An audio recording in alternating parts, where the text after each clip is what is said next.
Philippiens 4, verset 8 nous dit, « Au reste, frères, que tout ce qui est juste, que tout ce qui est pur, que tout ce qui est vrai, que tout ce qui est aimable, que tout ce qui est vertueux, que tout ce qui est digne de louange, digne de l'approbation, soit l'objet de vos pensées. » Pourquoi? Parce que la plus grande bataille jamais livrée est livrée dans la pensée humaine.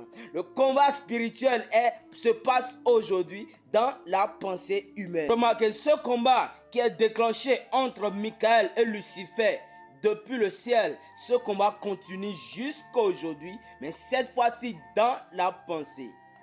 Ève a d'abord commis le péché dans sa pensée avant que cela ne devienne une réalité. La pensée est le vagin de l'esprit. La pensée est la cible visée du diable depuis la nuit des temps. La pensée est notre nomis land. C'est notre terrain de combat. C'est notre lieu de rencontre. Et c'est là que se passe la plus grande bataille jamais livrée. Donc Paul, comprenant ces choses, c'est pourquoi Paul dit, au reste frères, que tout ce qui est vrai, que tout ce qui est juste, que tout ce qui est pur, que tout ce qui est honorable, que tout ce qui est aimable, que tout ce qui est digne de louange, digne de l'approbation, soit l'objet de vos pensées. Parce que la pensée a un grand rôle aujourd'hui à jouer dans le combat spirituel. Pourquoi nous devons veiller à toutes les pensées qui nous traversent. Pourquoi? Parce que c'est là que se prennent les décisions. C'est là qui a été choisi pour que la plus grande bataille se déroule. Tu ne peux pas empêcher à la pensée négative de ne pas te traverser, non. Mais tu as le libre arbitre. Tu as le choix de choisir la pensée à méditer.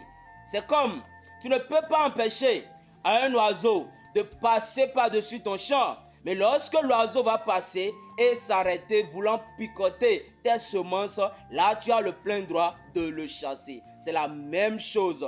Tu ne peux pas empêcher à la pensée négative de ne pas passer, mais c'est à toi de choisir la pensée sur laquelle tu dois méditer.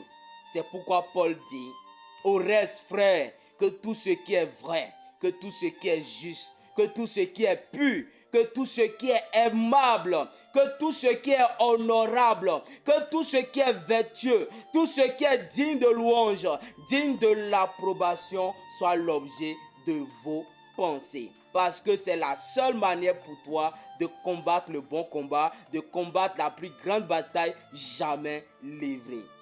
C'était votre frère Joram le Logos. Tout est possible à celui qui croit. Shalom.